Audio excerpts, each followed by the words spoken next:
Okay, we're live. So welcome to episode 21 of Puckin Awesome. I am one of the hosts, Cassie. I am Abstract Halo on Twitter, Reddit, social media, and I am a Gophers fan at this point. I am not talking about anybody else. I'm Cora. I go as Cora Squad on Reddit, and I go Velociraptor on Twitter. And I'm a Leafs fan. I'm Ari. I'm Ari_Raid on Reddit and Twitter. You can find me at Midwest Sports Nation as well as Ariana, and I'm a Chicago Blackhawks fan. Hi, I'm Aisha. I am Aisha on Reddit and Twerk on Twitter, and I am a Boston Bruins fan. Hi. Tampa Bay Lightning. I'm Terry. I'm T-Rex20 on Reddit and Twitter. I'm a Stars fan. Okay. So we are all here tonight, as you can tell. Late, but we're here. That's like a first in a long time. So we're just going to jump right into the hot topic of the day since it broke last night. For those of you who have lived under a rock or have worked all day for some reason, the NHL has suspended Slava Voinov for, well, indefinitely due to being arrested for domestic violence last night. The facts that we do know is he's been released on $50,000 bond this morning, and he will be in court on December 1st. So, thoughts? Yeah, we know a few more facts than that. We know that it was a neighbor who called the domestic violence call in, heard screaming, crying. We know that by the time the police arrived, they were already gone. Someone drove the victim to a hospital where the nurses and medical staff called the police because they were suspicious that a domestic violence crime had been committed. Voinov was arrested at the hospital. It's unclear at this point whether he drove her there or whether he showed up there on his own accord.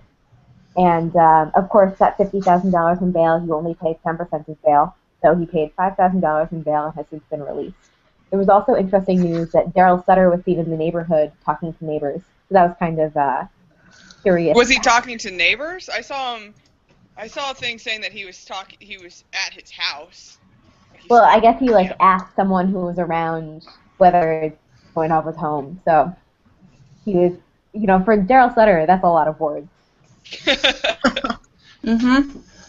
So this is, of course, the second high-profile domestic violence case the NHL has had in the past 12 months. It is, of course, the first major domestic violence case since the Ray Rice incident, and there was another incident in the NFL. Adrian Peterson. No, besides Adrian Peterson, there was another domestic violence With the Arizona case. Cardinals guy. Yeah, it's frankly become too hard to keep track of. And Let's just say the shit's been fucked up. Yeah, but at least NFL had the common sense to learn from PR and get their shit together. Okay, there is my first objection right the fuck there. A lot of people have been talking about this.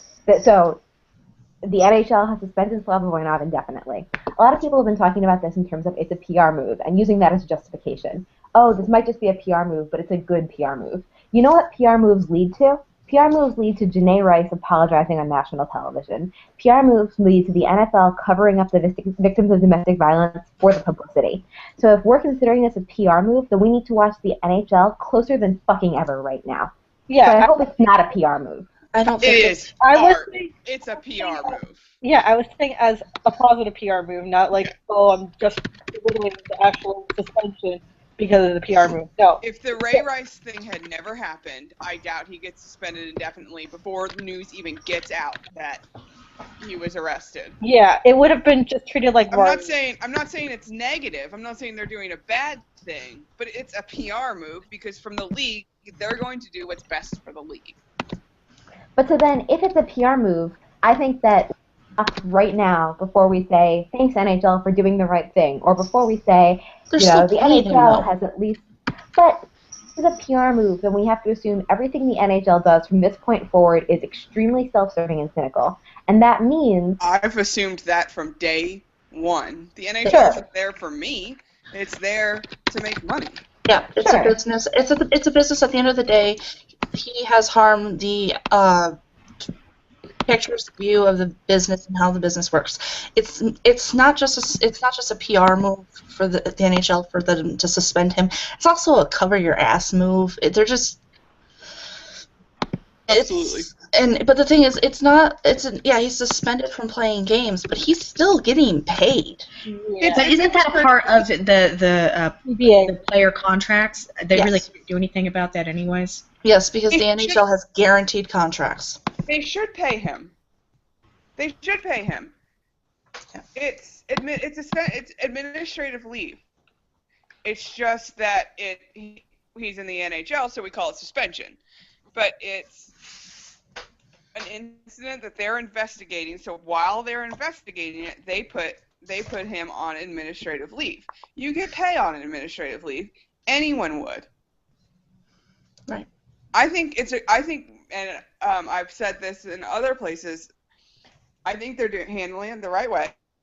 I think they should do their own investigation, and if it's a clear-cut case of abuse, now mind you, they don't have to go through the court system. So if they think it's clear-cut, then they suspend him accordingly. If they don't think it's clear-cut, and the police proceed with charges, they reinstate him, and then when a verdict comes down, if he pleads guilty, if he's found guilty by a jury, then suspend him accordingly.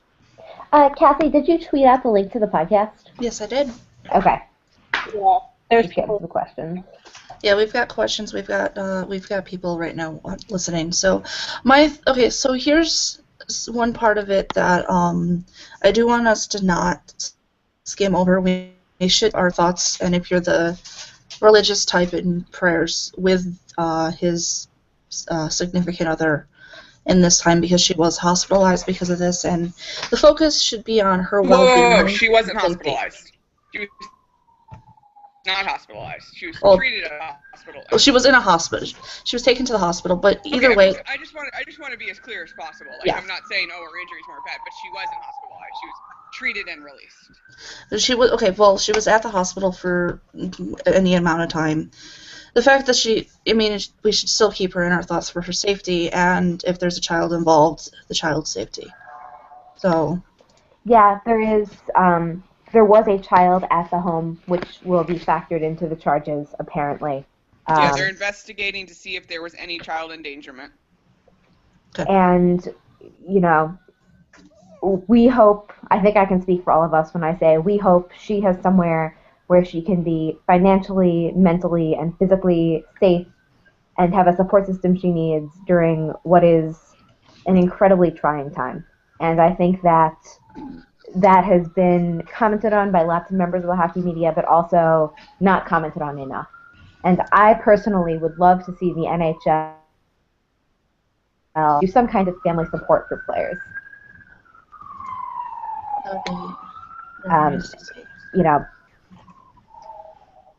I think that it's tough and very difficult to talk about the situation. Whether you've experienced it or not, everyone recognizes how horrible domestic violence is.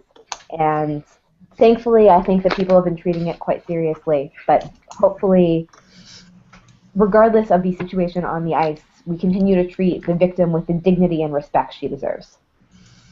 yes. So does anyone have anything else to add to that, or should we? No, I think you said it perfectly. I think we're good. And if you guys have further questions about the situation, I'm sure I don't want to say happy to take them, but we'll address any concerns. But I think we've covered it. Yeah. Yes. There's some details that we don't know yet, so there. Yeah. Okay. Let's go into another. Lexi, Yeah. do you want to take a 1 second for a score update? Okay. It is now 5 minutes into the second period, Tampa Bay Edmonton, a game that is notable because Edmonton sucks and Tampa Bay is playing Jonathan Drouin, the second And it's overall draft pick. The only game tonight. It is also the only game tonight, and it is now 1-1. Tampa Bay scored on a lucky bounce, Brian Boyle, and Justin Schultz, who's an asshole, just scored for Edmonton. Brian Can we Boyle. also, since we brought the game up, can we talk about goalie interference? Because Tampa Bay had a goal waved off that was one of the sketchiest goalie interference calls I've ever seen. And I've watched 4 games this season so far total, and I've seen 2 poor goalie interference calls. When are we going to make this reviewable? I thought it was this year if there's a goal scored. Nope. And I'd like to see a coach's challenge, frankly, too. I thought tonight's was an okay call. I didn't think tonight. He barely touched him, and it was outside the crease. He impeded him from returning to position, I guess, would be the... No, he didn't. Do they not have GoPros for this game? I don't know. He barely touched him, and Scrivens had a clear path to the other side of the crease. I thought it looked like, I don't remember who the player was for Tampa Bay, interfered with the skates. No, it would like brushed his shoulder, and Scrivens is the one who hit him. That's what it looked like to me, at least. Jeff says, fuck goalie interference. Well, yeah. So I assume the Sharks have been affected by it at some point. Dude, I mean, in the Stars-Penguins game, Fleury dove out of his crease. At the same time, a Penguin tripped Tyler Seguin, and they waved off the goal for goalie interference. It wasn't in any way, shape, or form goalie interference. The only reason that isn't being talked about, though, is because you guys won. Well, yeah, because, I mean, that kind of helped us, actually. But in most cases, your captain doesn't turn into Hulk when he gets pissed. So it doesn't work like that. Oh, yeah. But we had this problem. How many times did this problem come up last season? I mean, there was a brutal call in the Hawks-Kings playoff series against Jonathan Taves. Yeah, shout out to Keelan for reminding me. Yeah. Okay. So, we actually have a question that leads into one of the things we were going to talk about tonight, and is directly related to the game we are discussing. Ben Scrivens and his is going to be doing a series of masks this season for mental health awareness. So I think that's awesome. That's great. Great. It's one of the things it's certainly gained a lot more traction than it has before, but it's great to see it being more acknowledged by everybody. It's something people really keep on the down low. Yeah. You know what? Scrivens is one of my favorite players because he does stuff like this. I was about to say, this is like only my 3rd favorite thing that Ben Scrivens has done, and this is an awesome thing. Scrivens is just climbing up that list of really awesome people because of this, especially with me being how I am. I think that's really good. That I hope he uses it as an education tool and maybe help with the whole stigma thing out there. But I think it's a great thing he's doing this, and how it's like you think he's run into something even better. That's just how I view him. So. And on a purely design note, it's actually really nicely designed and pretty helmet. That was like, yeah. Who designed it has schizophrenia, right? The artist? Yeah. It's pretty, though. I think Edmonton also has one of the logos in the league that lends itself to the best goalie. Another topic, or do we want to...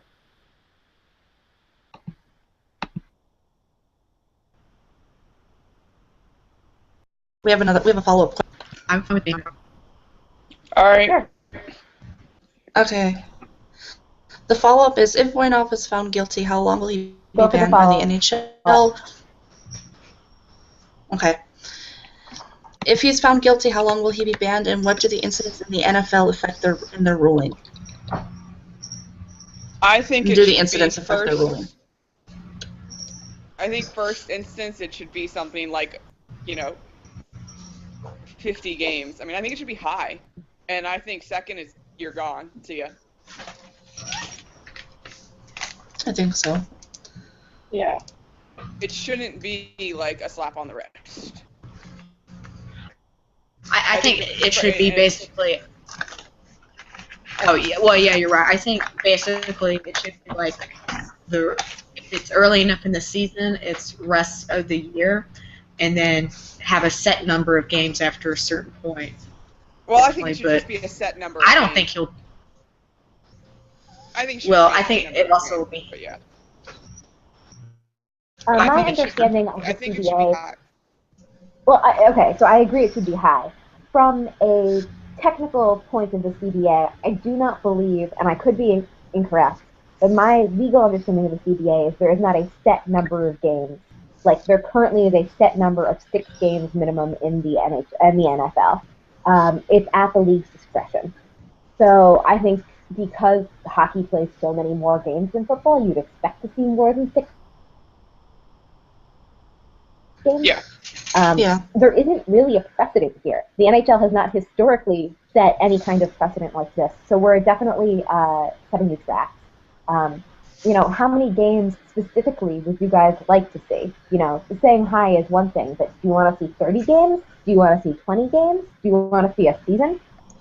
I just want to see his contract completely voided into honor. I said 50. 15. You're out for the bulk of a season then. 50. 5-0. It should be said also that if the NHL is not trying to either play devil's advocate or be an asshole, but if the NHL suspends Slava Voinov for 50 games, does he go to the KHL? Do we never see him again in the NHL? In his case, possibly. Well, we shouldn't have to worry about it. Yeah, I don't think that should affect the decision-making process, but it is interesting to consider. Because we should set this precedent now so that even if a non-Russian does this, it's there, regardless of him going to the KHL or not. So, yeah, he very well might go to the KHL, but... How many games does football play in a season? 16. 16? Yeah, right. Yeah. Plus... That's super. So their minimum is... So we play 5 to... I'm just trying to figure out what the equivalent amount of games for us would be. Well, I mean, you can they gave Ray Rice 2 out of 16. 2 out of 16, which is 1/8, so it would be 1/8 of an NHL season then. They play 16 games, right? Football plays 16 games? Yeah, and they gave Ray Rice 2 games. Right. But that's not their minimum anymore. Yeah. The minimum now is 6 games. That's slightly more than a third of a season. And we play 82 games a season, so that'd be about 30 games? Yeah. By I'd be fine with that. Yeah, I think I would be thrilled to see 30 games. Not necessarily because I think that it should be 30 games, but because that's such a high suspension. Yep. I don't know if the CBA permits that, though. And I think you do it again, and you're gone. Yeah. You get a ban, which is exactly what the NFL does. Second strike, you're out. Yep. And another follow-up question is from Dave. He wants to know if Voinov is out for a while or even the season, how do you feel this affects the Kings this year? There are going to be a lot fewer own goals. Yeah, and let's not talk about how it's going to affect one of my fantasy teams. Oh, God. I mean, yes, Slava Voinov is a good defenseman, although he definitely makes mistakes that are... Wow, Cassie, you're an asshole. Listen, I don't think the Kings are like a defenseman away from falling apart. I think they'll be able to fill in the hole and be okay. Yeah, they'll be fine. Yeah, it might be good to give a younger player some time to get adjusted to the league. I think that the Kings' problems have mostly had to do with being outshot like 40-18 by the Minnesota Wild. I believe it was 41. I mean, I guess like Slava Voinov could have done more shot prevention, but the reality is that like the puck possession numbers aren't there. Small sample size, I know, but I don't think that it changes my prediction of where the Kings fall in the Pacific Division. Yeah.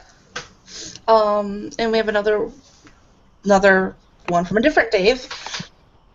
I'm glad to see us back and kicking around on Twitter, by the way.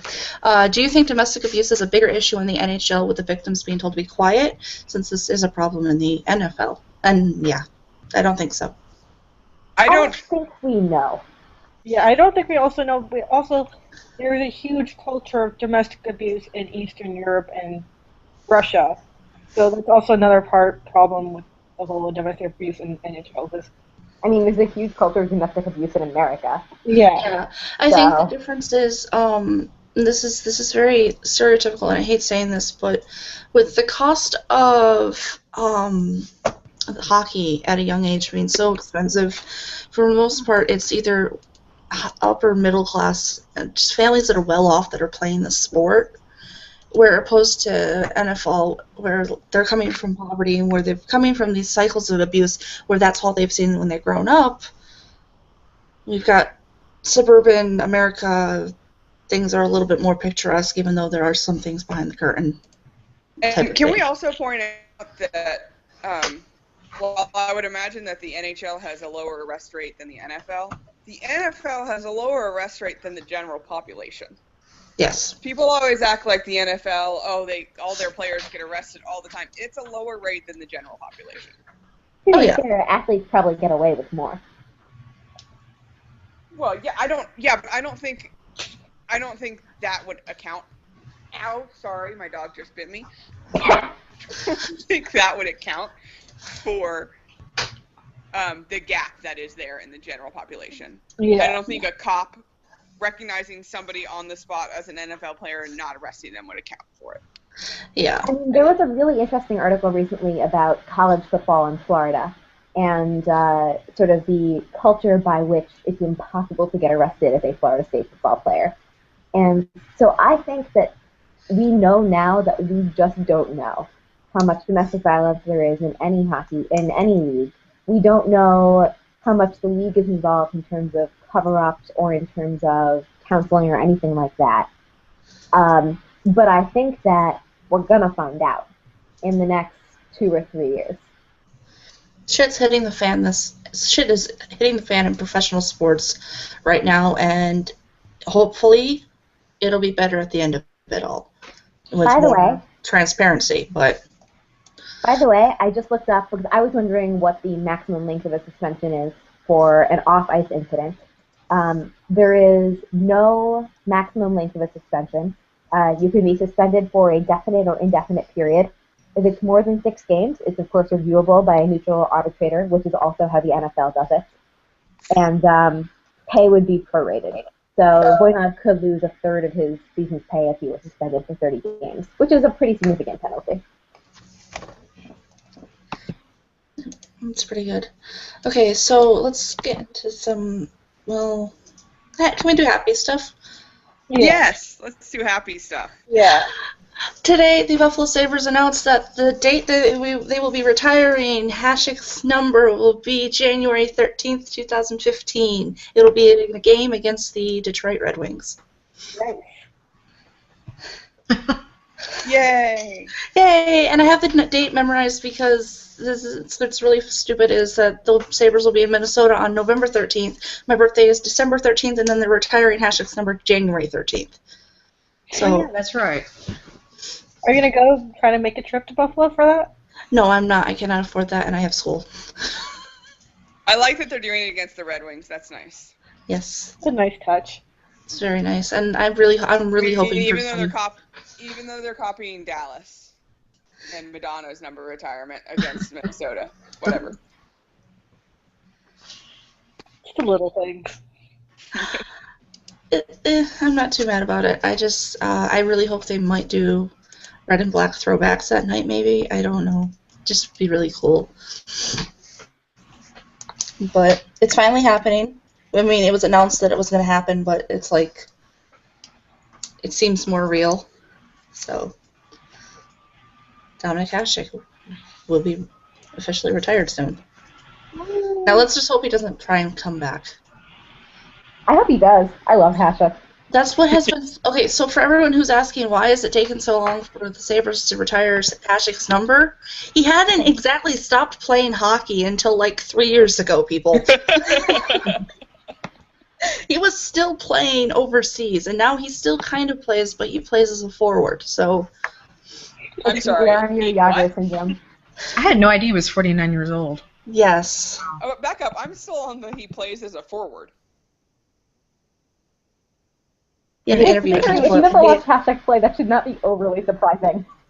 Yeah. Yeah, but he still plays. When he says when he does play, he plays as a forward. He's too old to do his style of The goaltending. acrobatic. Okay, to be Can you fair, imagine the terror being a goalie and Dominic Hasek is coming down to you?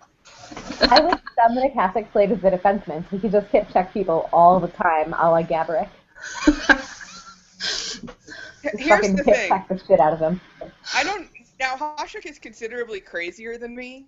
But when I switched from goalie to a field player for one season, I was convinced that defenders were the craziest fucking people on earth. Because I might stand in front of, in my case, the ball, but I'm in full pads. The defenders are jumping in front of it in shin guards. So I played forward, because fuck being a defender. I'm just still laughing at the mental image of Hasek, like, playing forward, and then suddenly, there's a odd man rush back down the ice towards his goaltender, and Hasek just pushes him out of the way. He's like, I got this one. Stands pads, normal gloves, no blocker, no cage, just Hasek being fucking like, yeah, come at me. Okay, so Dave just asked us if you could see Hasek flip someone like he did to Glassboy Gaborik, who pick? Ooh, great question. Does TJ it have Oshie. to be a current player? TJ fucking Oshie. Just flow flying everywhere.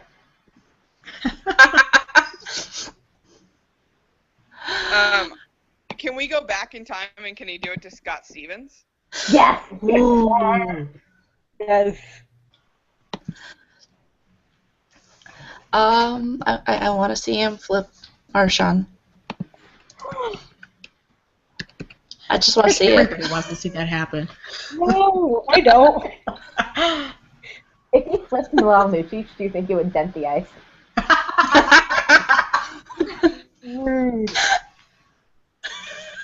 Can you just do 2 for 1? Can you just make it Marshawn and Lucic at once? If wanna see. Dominic Hasek slid forward towards John Scott, would an unstoppable force need an immovable object? This is such a great question. Wait, there are so many good answers. Yes, that is a fantastic one. Dominic Hasek tried to fight Ray Emery. Who would win? Not Hasek. Oh my god, it would just be an endless fight. If Dominic Hasek, Patrick Waugh, and Ray Emery were all put in a cage, Wall's out first. Yeah. why would Dominic Hasek Emery would would the other one? Hasek would spider monkey climb his way to the top of the cage. But Emery would win, I feel like. He would just choke everyone. No, because the thing about Emery is that Emery has the element of surprise, right? But Patrick Waugh also had the element of surprise. That one time he flying tackled Brendan Shanahan. So Okay, who here's the knows? thing. I feel like Dominic Hasek is crazy as a goalie, but Ray Emery is just fucking unhinged. Yeah. So I feel like Emery might win. Yeah. Okay, so I would also like to point out 2 of those 3 were Chicago Blackhawks goalies. Woot woot. yes, thank you for him. Fuck you. Sorry, I had to do it. Okay, so we have a question that's actually kind of fun. What team out of the following is going to be the first one to 10 regulation losses? Buffalo, Winnipeg, Colorado, or Edmonton? I Edmonton.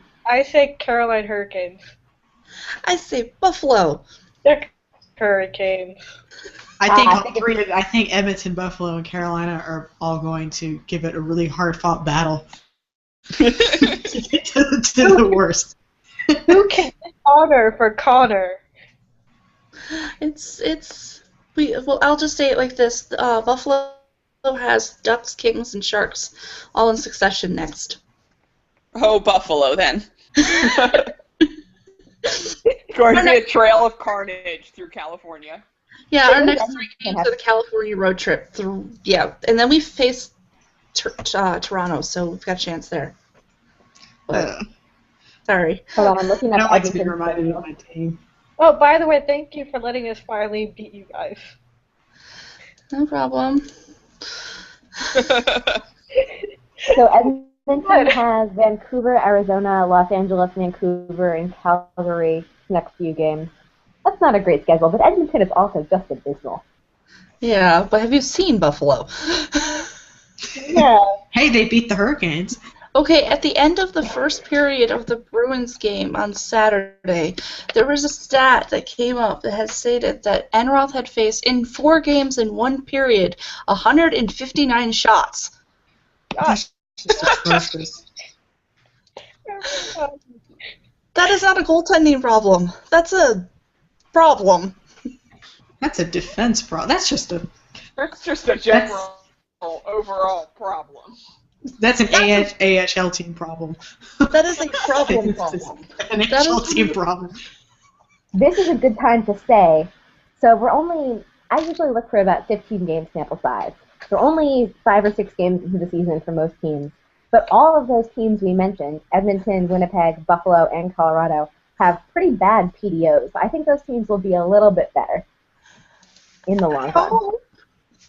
Particularly, Edmonton has a PDO that's almost 10 points below where it should be. Actually, speaking of Edmonton right now, Hall just scored on a penalty shot, so now Edmonton's winning, so they might actually. I just thought I'd let you guys know. Oh, I missed it. It was pretty nice. Yeah, Taylor Hall's got some sweet moves, except for his parents email reporters who write bad things about him, which is hilarious. Okay. So we'll do the other follow-up question to this one in a little bit, but here's how do you fix the Oilers, Hurricanes, Sabres, and Jets? Jets are going to get points going out east. I don't think Jets fans don't have to worry.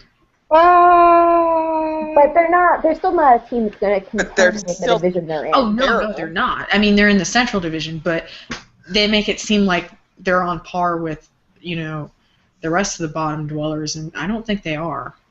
They just need a goaltender. Yeah. That's how you fix them. Get them a decent goalie. We don't need to get them one, though. It's okay. Yeah. Jets fans, you are not Edmonton, you are not Buffalo, you are not Carolina. Don't worry. But they're still a team that needs to be fixed. Oh, yeah. So let's go one by one through these teams. So we'll start with the Jets. So the Jets need a goaltender, the Jets need a real general manager, and the Jets need defensive depth. Everyone needs defensive depth. Actually, Jacob Trouba might be that guy someday, but the Jets also need a real number 1 Shea Weber, Duncan Zdeno Chara type of player, which, again, everyone needs. But I think that ownership is a real problem for the Jets. The general management situation is just bad. What was the point of that Biron trade? Or not Biron, Budai? Shit, the Canadiens goalie. Budai. Yeah, what was the point of the Budai trade? I have that made no sense to me. Yeah, that was just bad general management. Okay, so... Do we want to talk about the injuries we've had so far? Well, I mean, we're still doing that, how to fix the teams. All right, how do you fix the Sabres then? We're still. Okay, seriously, honestly, I wrote a rant on our Sabres the other night about this shit, and I'm just gonna pretty much touch on those points because our goaltending right now is decent. The problem is they're just getting shelled with shots. They should not be facing 40+ shots a night. We got to spend this season working on the team aspects of the game: power play, possession, face-offs, et cetera, et cetera, et cetera. And we need to get a superstar. We need somebody who's going to put the puck in the net, and we need them to actually spend. This season's done. We're gonna either be picking first or second overall. So we need to spend this time fixing things. Correct me if I'm wrong. The Sabres have a plan, though, right? We have 3 first-round draft Like, they picks have for a this clear upcoming year. plan. It just seems like some of the teams, Edmonton, are just kind of sputtering around in circles. Buffalo is in the basement, but they're building like a staircase to get out of it. Yes. Our prospect depth is beautiful. We obviously need a superstar. Every team needs one of those superstars, and we'll probably get him next season. I don't think Reinhardt is the one. We need our new leadership core has been doing fuck all in the whole season. I have not seen them. Like, I don't see anything. The only thing I see is Enroth getting shelled with 40-plus shots a night, and Zemgus Girgensons out there trying to be Superman and do everything. That's what I see. You know, it kind of seems to me that your leadership core, I mean, I'm talking about, like, new guys you brought in. The ones that we named captain? Yeah, it seems to me like they know they're picking up a paycheck, and they know the team that they're coaching, that they're leading for. So it's just kind of like they're there, but they're not really doing what they're supposed to be doing. Yeah. Because they know they're going to be picking up a paycheck either way. Yep. And it's kind of sad. I'm so frustrated with them because it's like, we named you our captain. Please step up and actually be a captain in this time. We shouldn't like at the end of one of the game. I think it was I don't remember what game it was, but Chris Stewart took a penalty and Zemgus Girgensson slammed his stick on the ice in anger. Our captain should be showing that emotion, not our second-year player. Well, but I don't know about that. I don't think... So, look, I've had a captain who alternately shows zero emotion and a lot of emotion for the past couple of years. You're either one or the other. It's never just the right amount of emotion with Jonathan Taves. And frankly, I would rather he show no emotion. I agree. Sometimes the captain needs to be like the level-headed one. But he's just he seems to be invisible at this point. Yeah, that's an issue. And that's the problem. Although, do you want him to be visible? I kind of would. I would like him to do something. I'd like him to maybe score a goal or do something. But Jordan's managed to injure people. Okay, so the next team is the Hurricanes. Well, they're like half an AHL team right now. That's probably one. Yeah, injuries are a big problem for the Hurricanes. And they were a very mediocre team before the injuries. So The whole goaltending situation in Carolina is bad. it's it's the number one defender is out by a nasty hit to the boards that he did. You know, the number one center is Riley Nash, who I guess was third line center last year, but I kept thinking he was fourth. And I think last year was like the full year he played at NHL level, and he just really isn't. Your second line center is some guy named Rask, who I had literally never heard of before this year. Isn't this his first He's year? Swedish, that's what I know. Yeah, it's first year in the NHL. But they keep bringing people up from the checkers, and they keep sending him down, bringing them up, sending him down. I guess Skinner's playing because I guess his head's okay now. He knows what that is about. But the interesting, there was a lot of things within the organization that they didn't really draft well and develop well. So there was that issue as well. I was just about to say, it seems like there's not a lot of depth in that organization. No, and JR, part of the reason Cam Ward's there with the way JR is, and, well, he was, and Karmanos is they get these relationships where they keep on, and they like to collect people, and, like, Gleason's back, and if they're from Toronto, they want to get them. So it's just this whole, like, thing that's going on, and then you have Karmanos saying shit like, his team's good enough to win the whole damn thing. It's like, what team are you watching, dude? Okay, two things about what you just said.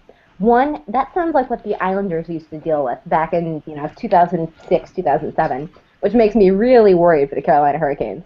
Two, that also sounds like Toronto.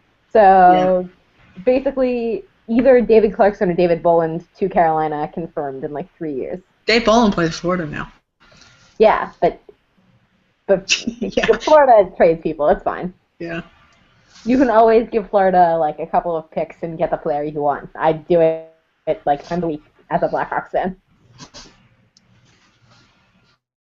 Yeah. And so then the last team that we have to fix is the Oilers, which good fucking luck.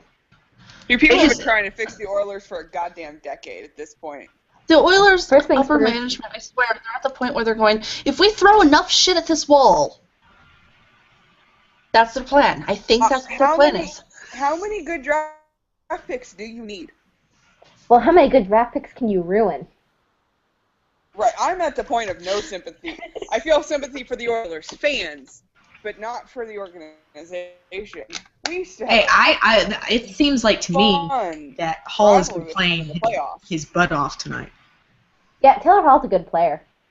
Like he's the one that seems the most desperate to me on this team. Watching, I mean, they're doing tons of close-ups of his face, so I kind of get the impression more so than the other ones. But What was I gonna say? Oh, yeah, I think first things first for the Oilers, you fire Craig McTavish. Yeah. This shit is on Craig McTavish. Why is Yakupov not the player that everyone thought he was going to be? Why is Nugent Hopkins constantly injured? Something is wrong with the medical treatment of Nugent Hopkins, frankly. Why is Everly never developed defensively the way he ought to have? Hall's turned out okay. Why is Draisaitl getting called up when he should be developing? I think there are a lot of questions about the way they've handled the situation at hand. They've got talent, but good lord, they have nothing. They gotta fix something. it was interesting. I believe it was Aiken said last year, towards the beginning of the season or when he was hired, he said, people may outcompete us, but they won't out-athleticize us. What? That makes sense. It was like they're going to work as athletes just as hard as the other team would be, even if they lost. I think that's what he was trying to get at. It was a very interesting statement. He's a big health nut. So I think he was trying to get the team was going to be, in the best possible physical condition. Which I don't know if that's true or not. Yeah. But on a more positive note, I have one of my search bars open to "Here Come the Oilers" hashtag, and it's taken on a much more positive turn than it had the other night. It's not full of Schadenfreude gifs. But let's be real, if the Oilers played outside of Canada, we'd be talking about moving them to Seattle. This franchise has got to do something. Yep. Pretty disappointing stuff. But we should move on. We've talked about the question for 25 minutes. Yes. Okay. Jason Zucker. Oh yeah, fucking Kathy, you explain it. Okay, so Sunday afternoon in the LA Wild game, Jason Zucker started to fall. Took somebody with him, and got a very close shave by someone's skate. He left the ice, came back perfectly fine, no cuts, no nothing, but a skate blade almost hit his neck. So it was very scary. It was against the Canes, and they had the trainer come out, and he wasn't injured at all, but when he stood up, you could see him feeling his neck because he felt like he'd been cut. It was that close. Yeah. So I guess my question for the rest of you is, how many years is it going to be until we consider not wearing a neck guard the way that we consider now not wearing a helmet? They need to do it. 2 years? 2 months? I'm surprised they haven't moved to the neck guard now. That's the thing. Like, after the 2 incidents we've had with all the other close calls. Well, and then we also have the Stars player who didn't have a close call, who Nemeth, who is one of our young defenders, who seemed to finally be ready to make his full-time roster.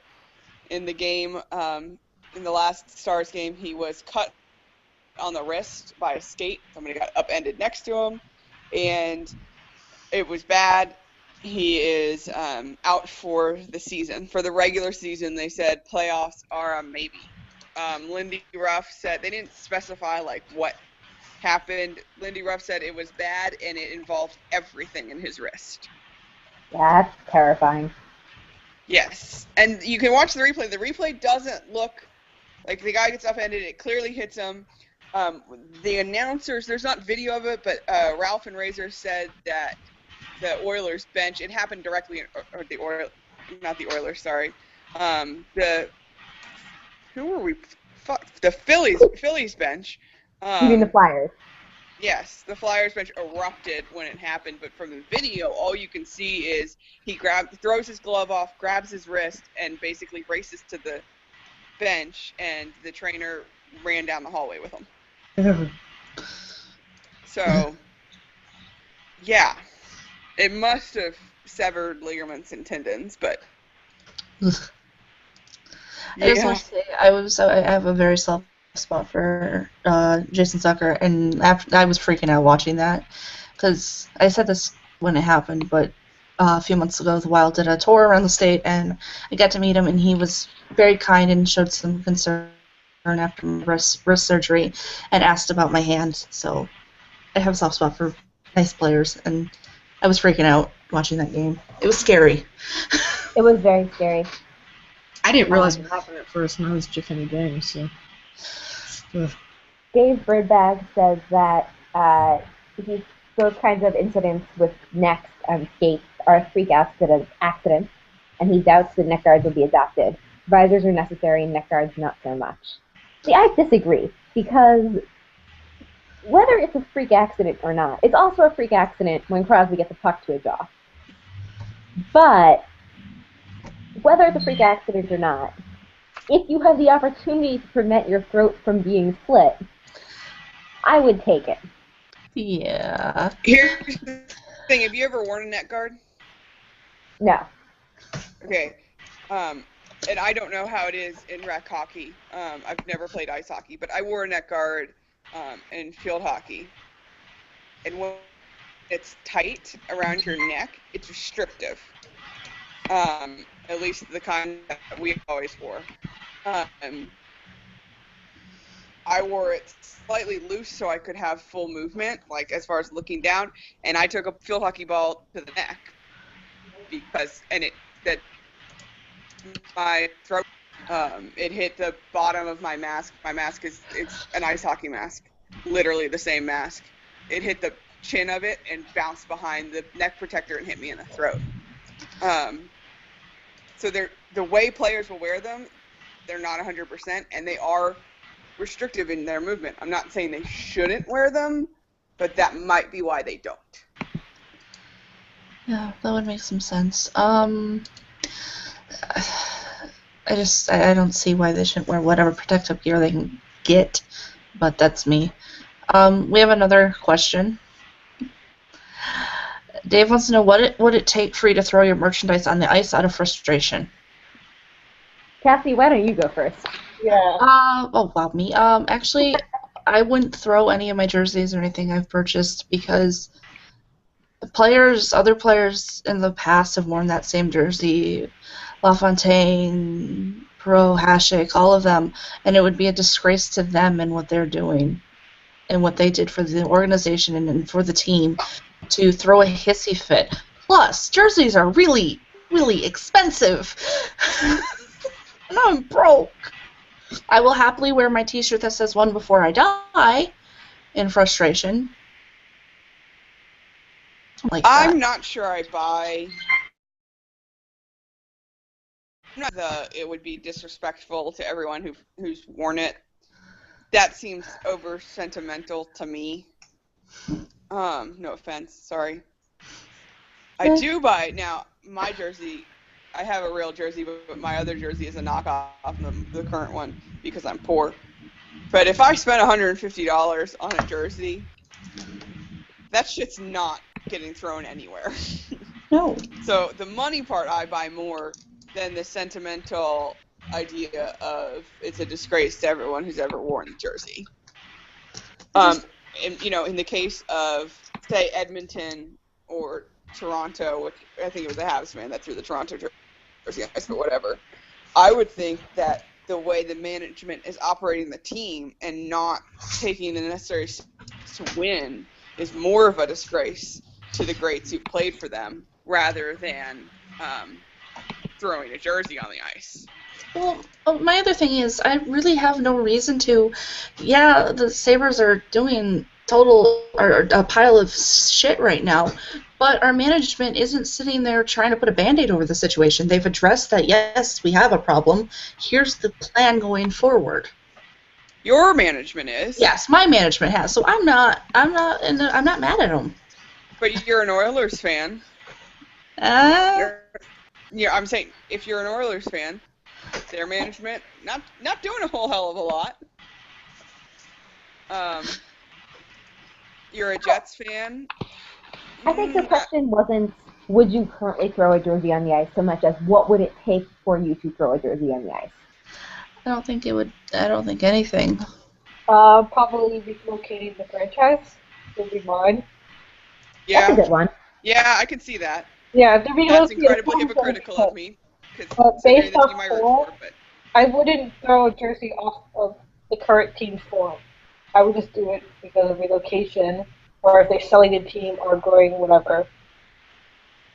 So, yeah. I I mean, can see that.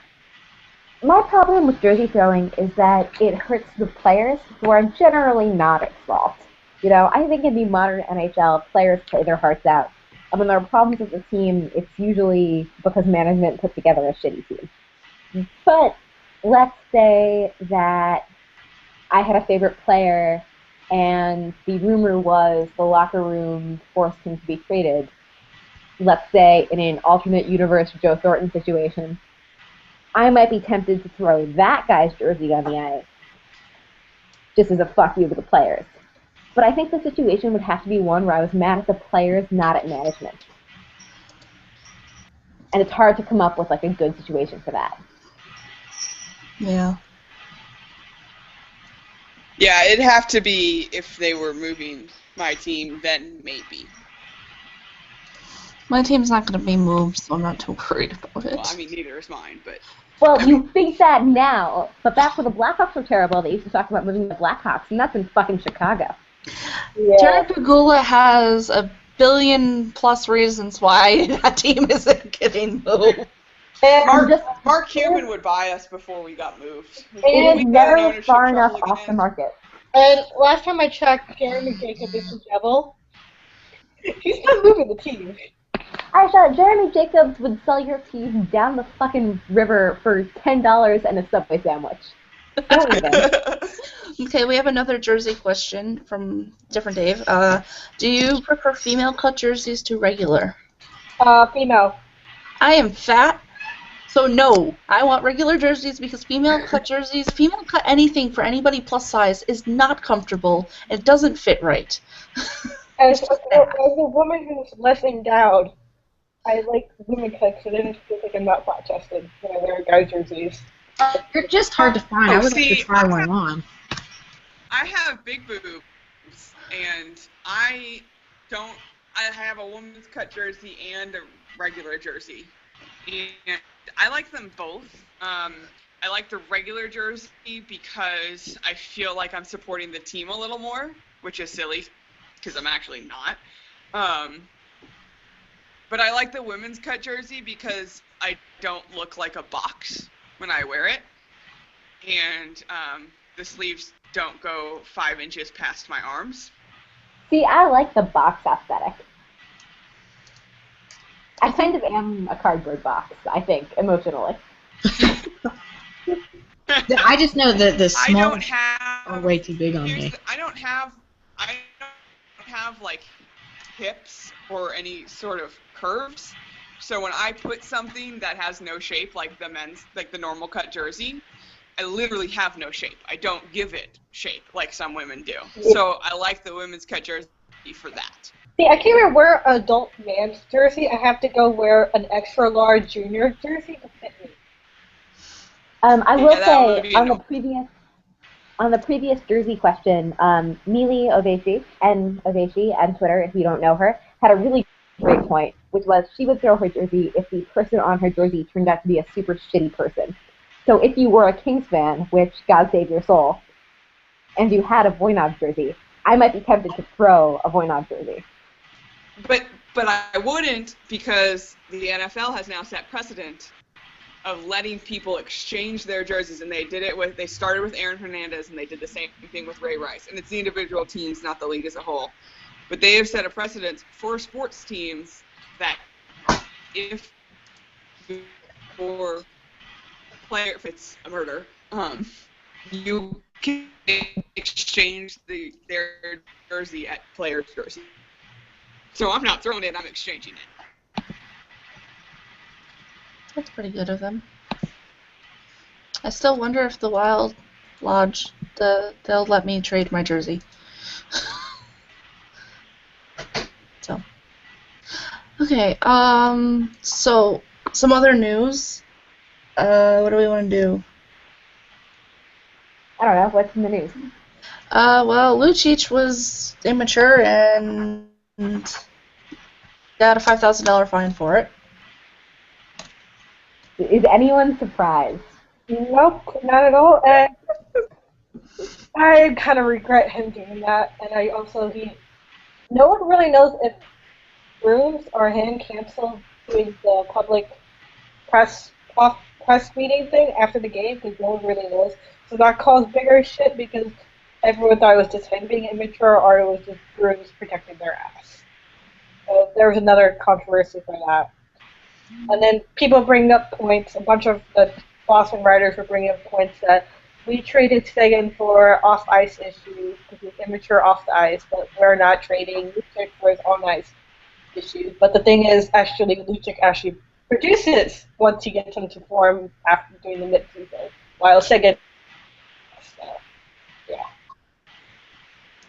Well, okay, first of all, Jim Nill, in an interview about Sagan, has said, in a recent interview, said, I think the incidents of Sagan's immaturity were way overblown, and that's why I was okay with him coming to Dallas.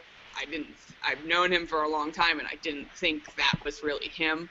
I didn't really believe most of the reports, and sure enough, he's proven us right so far. I mean, But I've seen Boston seems to be so mentally undisciplined. Okay, also, Boston, there's something, I've thought this for a long time. There is something wrong in the culture in Boston. Yes, I agree.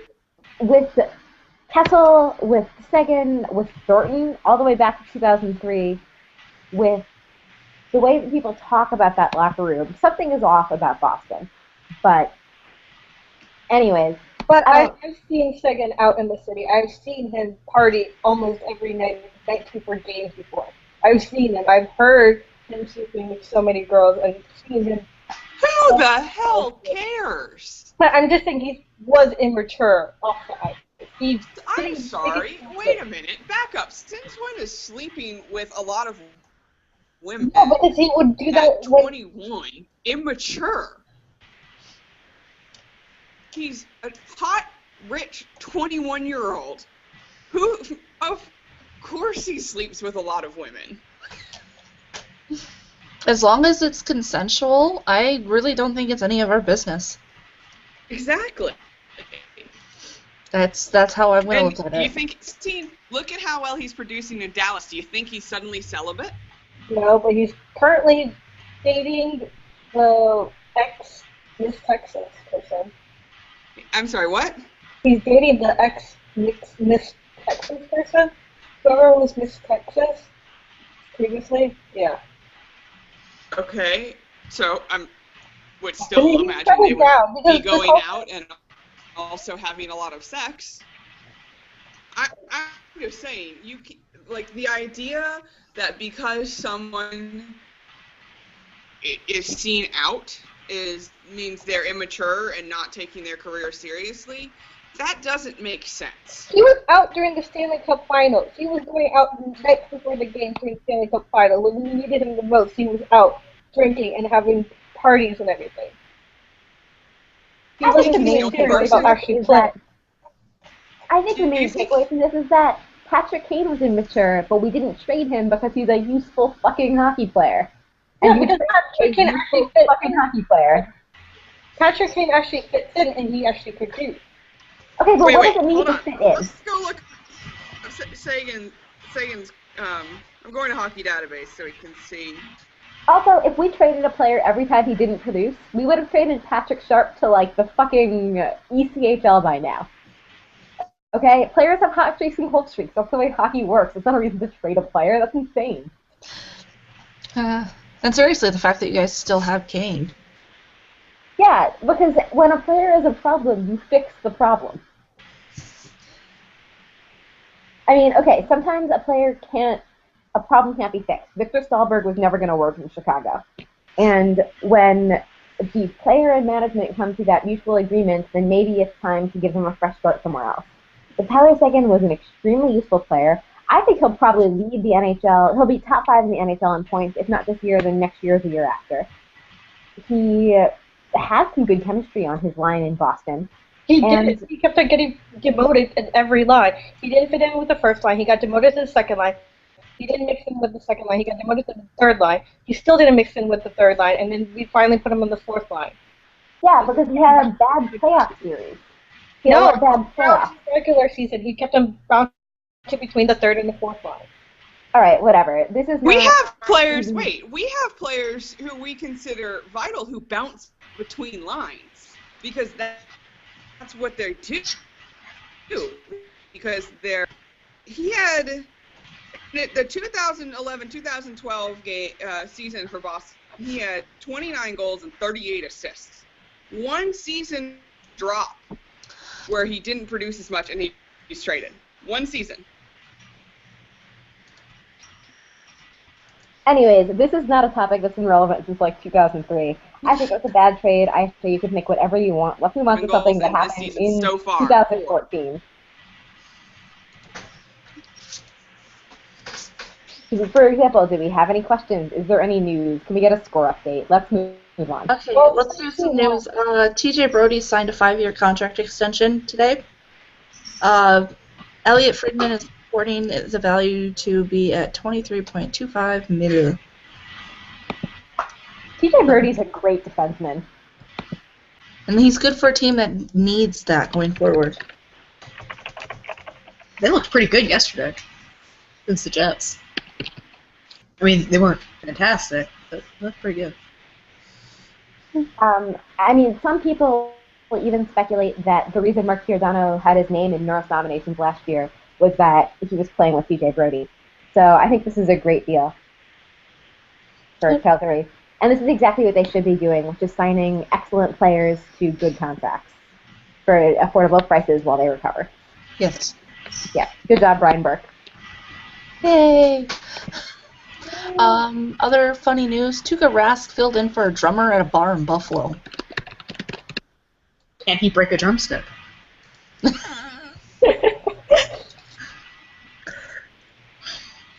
These are the important questions. I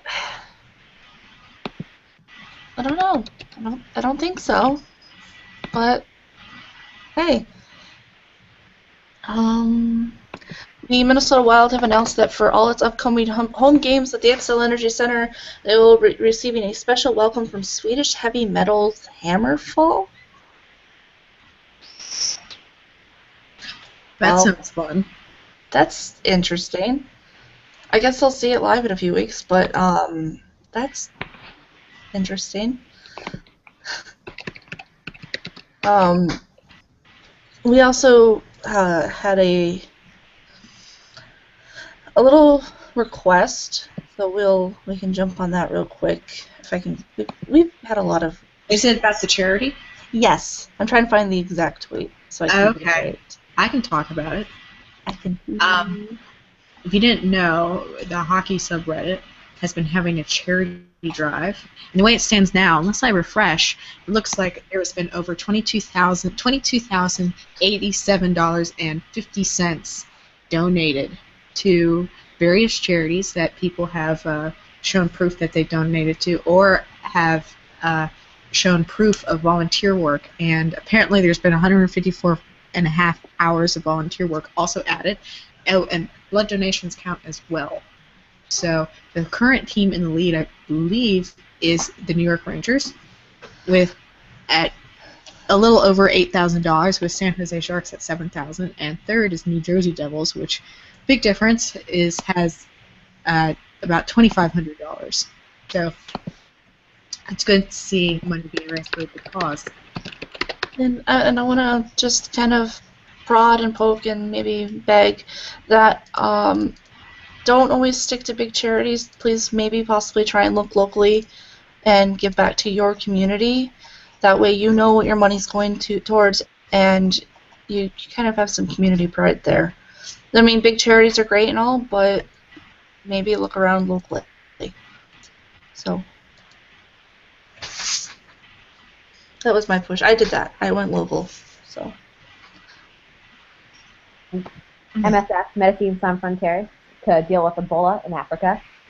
This is an awesome endeavor by Ryan at Golf for Miami. It's incredible how much work he's put into it. It's incredible how much the community has raised. It's incredible that the Blackhawks are losing to every single team I hate in the NHL. And it's really awesome when you see the community come together to do something cool. And I'm really proud of it. So thanks, Ryan. Good job, guys. If you haven't donated yet, consider even a $5 or $10 contribution, or giving blood if you can, or volunteer hours. It means a lot to the community. It means a lot to me. I'm sure it means a lot to Ryan, and it means a lot to the people you're helping. And I want one last thought, because my brain just popped into my head. If you have a local food shelf, possibly consider donating monetarily to them. Our local food shelf up here actually was threatened to close at the end of the month, not because they didn't have enough food, but because they didn't have enough money to pay their bills. So food shelves are great. Please consider maybe $5, $10 to them, just so they can keep their lights on and feed people. / cold weather gear, especially if you live in a place where it gets cold, like Cassie does. We're really getting to that time of year. Okay, so since we started late, we are going to have to wrap up here in the next 5 minutes. So we need to. Any last thoughts on anything for tonight? No, I have nothing. I think we had questions we didn't answer. I know that LA Kings Dave had a good question about, given expectations, who's had a worse year so far, Milan Lucic or Nathan McKinnon? McKinnon. I don't know. I'd go Lucic. McKinnon's got sophomore slump on his side. True. So, do we have any other questions? I don't know. I shouldn't count. Okay. If we didn't get to them this week, you can always just send them to us again next week, and we can touch on them. But we have to get off here so that after hour can get started. So, this has been. Oh. Dave's got a question for Ari, but I'm not gonna. Okay. You know what, Dave? First things first. Paul Correa is the realist. Second of all, Scott Stevens ought to be suspended indefinitely from walking into hockey rinks. Third, Mike Modano was not a better choice. You didn't even put him in a good jersey. You put him in the fucking North Stars jersey. And Terry got dropped because her internet Wait, I'm back. Why are we talking about Modano and what was not what are you talking about? Dave asked why was Mike Modano a better pick for number 9 on the R Hockey sidebar than Paul Correa. Well, and obviously he's a better pick. No, fuck you. How is this a discussion? Paul Correa is a groundbreaking hockey player for Asian Canadians and Asian Americans, a groundbreaking hockey player for hockey in South California, You can see from the California players who are in the league now, Matt Nieto and Emerson Atem both list Paul Correa as their favorite hockey player. And finally, Dave, I know you did it just to piss me off. Wait, back up. Are we giving Paul Correa credit for hockey in California and forgetting that Mike Modano played in Texas? I'm just saying that Paul Correa... So let's know why Mike Modano was a better player, a better choice than Paul Correa. He is the reason the Stars succeeded in Dallas when they first moved there to a city and a state that knew nothing about hockey. When he came, there were virtually no hockey rinks. There were virtually no youth leags. I mean, and that's now all the they're same all for Paul over, Correa. and we have Texas-born players playing in the NHL. That's all the same for Paul Correa. He is the top scoring American-born player ever. He's the first American drafted first overall ever. And he's Mike Modano. So, I mean, that seems like an obvious question. Paul Correa is Paul Correa. Okay. Thank you for making my point. Okay, should we save this for next week? Yeah. Yeah, and we had one question from Keelan, which was, how much do you want the Jets to have a goalie named Ben for Benny and the Jets? And that would require the Jets GM to actually realize they have a goaltending problem. So. Hold on a second. Ben, do you want to be a goalie? Oh. He's confused. I think he doesn't understand why he would play Dallas. He's Also, just laying on the couch staring at me. I have one comment to add for the Mike Modano Paul Correa discussion, which is, oh, Terry, do you mean Red Wings legend Mike Modano? Do you want me to get into the things I could get into about Paul Correa? Because I could. I don't think you want me to bring them up. There's nothing bad you can say about that. Oh, okay. Sorry, I forgot he left. He left the league on great terms. Okay. Yeah. Okay. Okay. Okay. Okay. Ready? We're done? We're good? I'm good. Okay. All right. So this has been episode 21 of Puckin Awesome. You can check out this episode and all the other episodes on ourhockeycast.com, subreddit r/ourhockeycast, the Twitter, the YouTube, the yes. The shows that we have coming up this week, as soon as we get off the air here, there'll be a short break, and then the emergence of After Hour. Tuesdays, there will be Crashing the Continents with La Korea. Thursdays has After Hour and Toddler Thursday. Fridays, you'll have the D4 Matey Dave show, and on Saturday is Wooden Ball. So that is a mouthful, people. I am Abstract Halo. I'm Cassie, and my Twitter and stuff is Abstract Halo, and I am a Gopher stan because I'm not going to touch the Sabres right now. And these are my lovely co-hosts. I'm Cora. I go by Lorzod on Reddit and Velociraptor on Twitter, and I'm a hockey fan.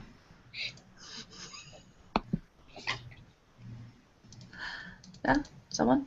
Oh, I'm Aisha. I'm Aisha on Reddit, and I'm Twerk on Twitter, and I'm a Birds fan. And I'm Ari _Raid on Reddit and Twitter. And speaking of the podcast, shout out to D4 the Mighty Dave, who did the single longest podcast in our HockeyCast history a couple nights ago. It was pretty impressive. So you guys should definitely check out all of the other Our HockeyCast podcasts. I'm Terry. I'm T-Rex20 on Reddit and Twitter. And Mike Modano is clearly the superior choice over Paul Correa. Have a good night. Night.